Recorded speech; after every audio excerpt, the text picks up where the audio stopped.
All right, so I'm going to do a quick section for you here on some special considerations that you have when you're roofing a hip section of roof like this. So this is the end of the hip. You've got two slanted ends. You don't have a nice squared off gable end from which you could start your pattern and run your shingles up and over on. So to roof an area like this, you kind of have to create a reference line that's going to be your straight line or your gable end, and then you're going to use that to roof off in either direction from.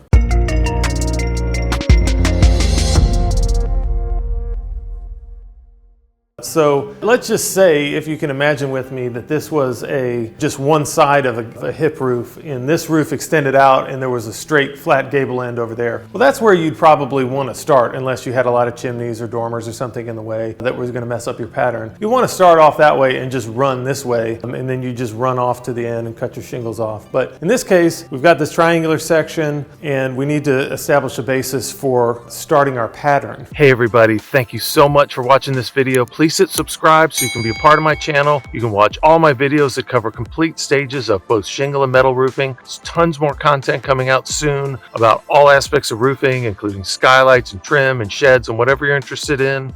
So the first thing we're going to do is just establish a line, and it's going to go from the peak of the ridge here where the two hips come together right down into the middle of this triangle. So this is easy because our model's real small. I'm just going to pull a tape across this, find the middle, mark that, and then snap a line between here and there, and that's going to establish what's called the bond line. And then we're going to use that to establish where the starter shingle starts, and then also where the shingle pattern starts, and work up from that. So using the ridge, the peak here to start with, is a good reference, and I just say that you kind of want to start your bond line as close to the hip side as you can. You wouldn't want to start it further out, because as you'll see when we're weaving the shingles in, it's a little more difficult because we're going to have to bring some shingles in from the left. They're going to go under the shingles, so that's kind of more of a pain than working the shingles out. So I think it'll make sense in a second. So just start as close to the edge as you can, and so I'm going to go ahead and snap that line, and we're going to get going with the starter shingle.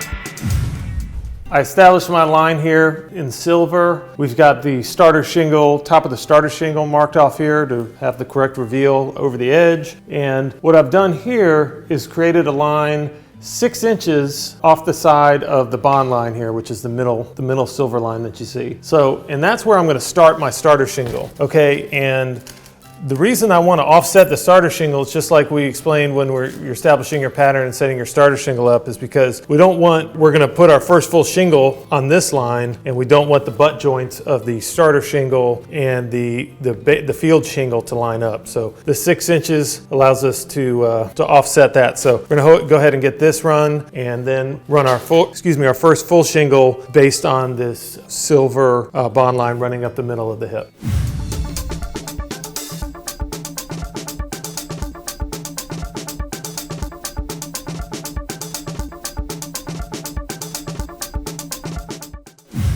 You can see we've got our starter shingles on. We've got the starter shingle offset from the butt joint of the first full course. And really what you could do is start with the first full course and run it all the way down in either direction, because nothing's really going to change based on that. The second shingle, we're going to offset just 6 inches in this direction. Now, I'm showing you a pattern that's going to work with both 3-tab shingles and architectural shingles. If you were doing 3-tab shingles and you knew how to rack shingles going up, we've also got this line here. You could just easily rack them. That'd be an easy way to do it. But I want to show you this way because it'll work for both 3-tabs and architect. So we're really just going to create that same pattern where we go 6 inches off each way. So as an example, what we're going to do is set this one like this, and each other course is going to go like this, 6 inches further over that way. Okay, so the thing that you have to remember when you're doing this is that you need to leave the last nail here out, because the shingle that comes underneath it is going to need to be nailed after you've already put the shingle in place. So it'll become obvious, and if you make that mistake, you're going to have to take the nail out because you won't be able to get the shingles in there. But so we're going to go ahead and run these with this pattern, 6-inch offsets going up here, and then we'll have everything taken care of.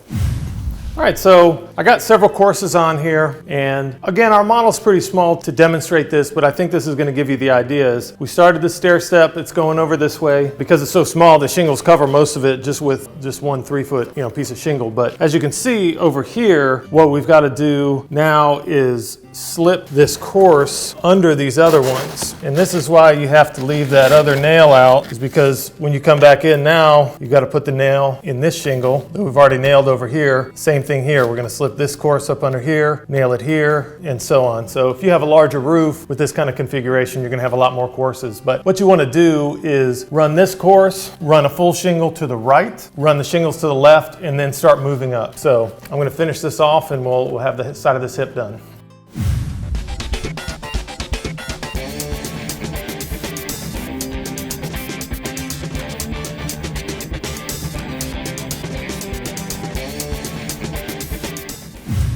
All right, so we just went ahead and filled in the rest of the field shingles here to the left and nailed the tab behind it to the right and all the way up to the top. And you can see, and when you see the next section on installing the ridge and the hip cap shingles, you'll see the hip caps are going to cover a lot of this, so you don't have to worry too much about it. We obviously needed to put some nails in places that you wouldn't normally put a nail in the shingle, but all of this is going to get covered up by the ridge and the hip cap shingles when it's all done, and we're going to finish it off.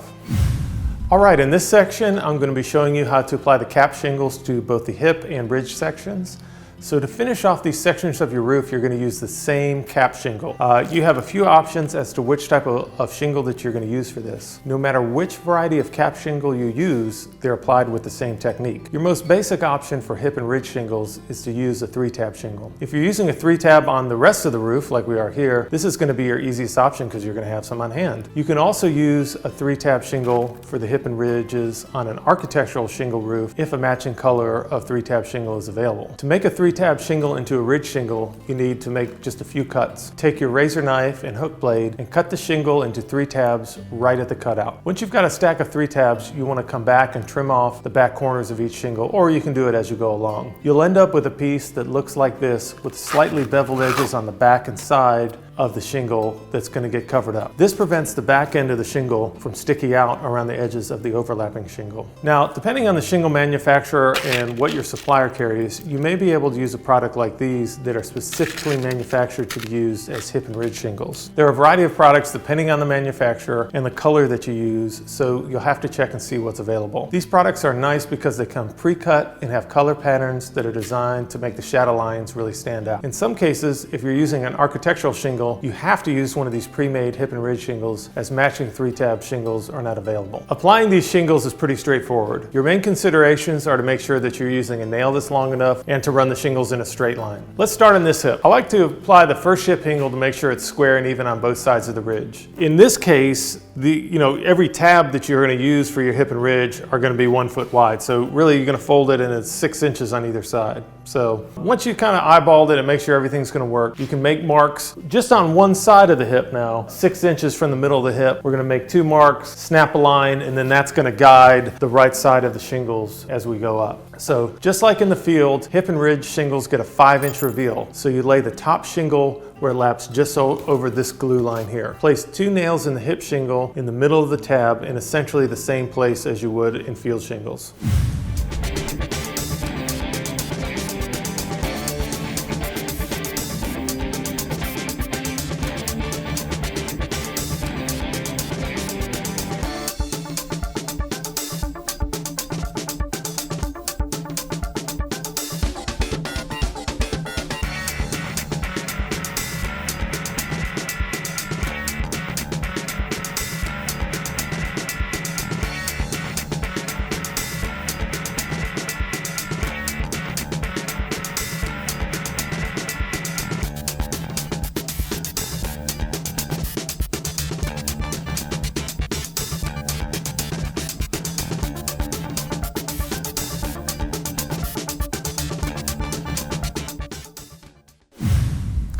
So when you reach the top of your hip, be careful to hide the nails on your last shingle as it transitions into the ridge section. You may end up having to have some face nails that will need a bead of seal and a roof cement applied over top. It's hard to say just depending on the configuration and the geometry of your roof. See, we had to cut a little tab here and put over it and face nail it here and here, but actually in this case, when we get these cap shingles on coming up this hip and the ridge shingles, I think all of these face nails that we put in are going to be covered.